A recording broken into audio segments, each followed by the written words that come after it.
1, 2, 3, 4, 5, 6, 7, 8, 9. Mary counted the miles, and the donkey's footsteps, and the number of times the little baby kicked inside her belly. It was a long trip, a hot trip, and she prayed that it would soon be over. 1, 2, 3, 4, 5, 6, 7, 8, 9. Mary knew, because she counted, that there were many more miles to go. When they arrived at last in Bethlehem, Mary and Joseph looked for a place to stay.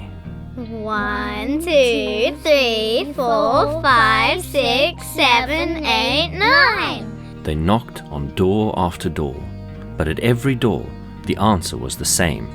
We have no room here. Go away. Mary began to cry. It's the baby. She wept. The baby is coming and I need somewhere to rest. So Joseph looked up and down the street once more.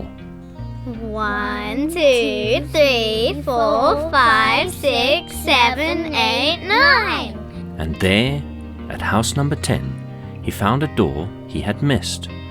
The door opened. The innkeeper smiled.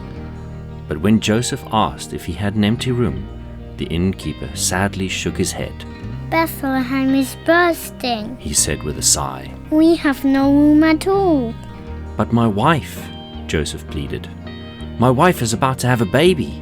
I can see that, The innkeeper nodded. but I'm sorry. There's nothing I can do.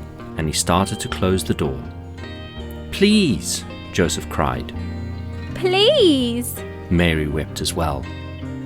And that's when the door swung open again, There is a place nodded the innkeeper.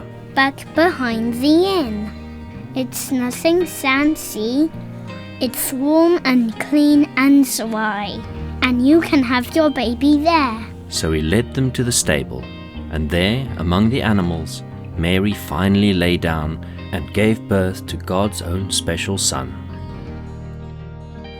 It was nothing special, just an ordinary stable filled with ordinary stable sounds. The deep moo of a big black cow, the noisy hee-haw of a little brown donkey, the coo of a dove, the baa of a lamb, and the scrickety-scrack of a spider skittering along the wall. But then there came another sound, an out-of-the-ordinary sound. A sound that had never been heard in that stable before, the sharp wah-wah of a newborn baby. It was Mary's baby, of course. The baby angel Gabriel had promised her, but there was nothing ordinary about him, for he was Jesus, God's own special son. The cow went moo, the donkey brayed hee-haw, the dove called coo, the lamb cried baa, and the spider skittered scrickety-scrack back into his web. It was just an ordinary stable with ordinary stable sounds and one extraordinary baby boy.